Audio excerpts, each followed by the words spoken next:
Got her. You got it. Babe, we finna be what?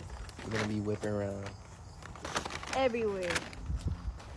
Fuck you talking about. Mutabani wa Chameleone Abba Makasi avuddeyo ko wali n'alaga ettabbu. By the way, gwabadde naye oba abadde munnange girlfriend we era nga bw'owulidde munnange ate mu kutandika wali ndowooza osobodde okuwulira nga Abba Makasi amuyita baby. Actually byengenda okubeera nga nkutuusaako ko n'emmotoka empya gy'avuddeyo ko wali n'atulaga mu katambi. Wali Chameleone ngenda kubeera nga njija nabyo mu maaso awo kw'ossa ate ne muganda we Palaso akubye wali freestyle mu luyimba bino bya banene ne ngamba oh my god. Ngenda kubeera nga mbikutuusaako ko mu maaso awo kakasa nti no subscribinga kw'ossa ate n'okulayikinga video muganda wange Bambito Geminati Sizza ku Geminati Yugi kansooke nkutegeezeeko ko katambi akabadde kafuuse ettabbu ku mukutu ogwa TikTok. Mutabani wa Chameleone avuddeyo n'alaga emmotoka Mercedes Benz E-Class nga bw'ogezaako giraba ebadde mu kala ya white. Alright, so basically this is vlog 2.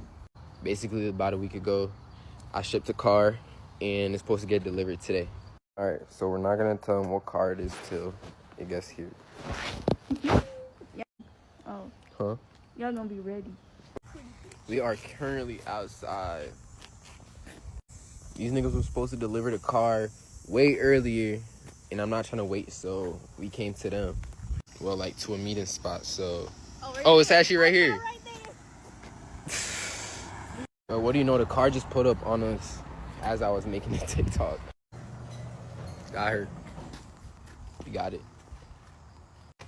Babe, we finna be what? We're gonna be whipping around. Everywhere.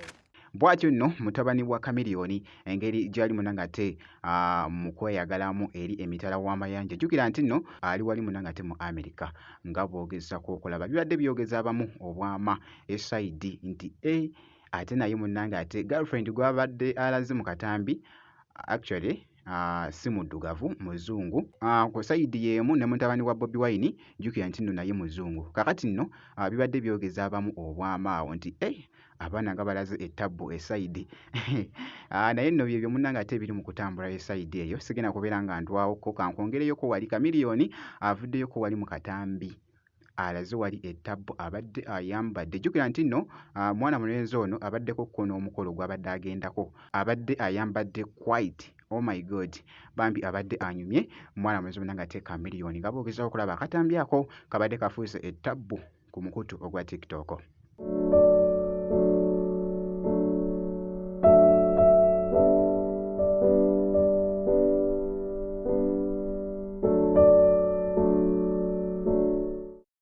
Ku sayidi y'emu nkyekinzeko ko ne ku muyimbi munanga ate Palaso abaddeko ko n'ekifo ky'abaddemu nga boogezako okulaba actually n'asooka n'akubamuko freestyle wali. Oh my god, yonna gye bigwedde muganda wange oluyimba bino bya banene lufuuse munanga ate ettabbu wali mu kifo.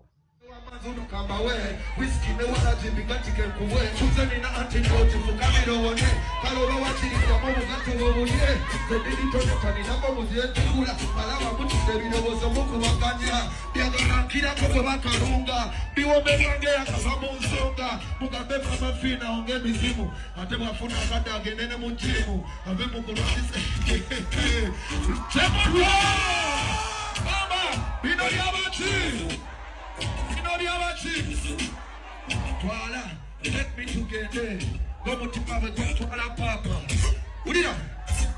Twala, baby let me together. Go mutima we go twala papa. Genyonyi wezi twala bakadama. Zena kabada zenda mukukaba. Kuva ku motoke yatwala korajivu. Kuva kawepe mu design za latifu.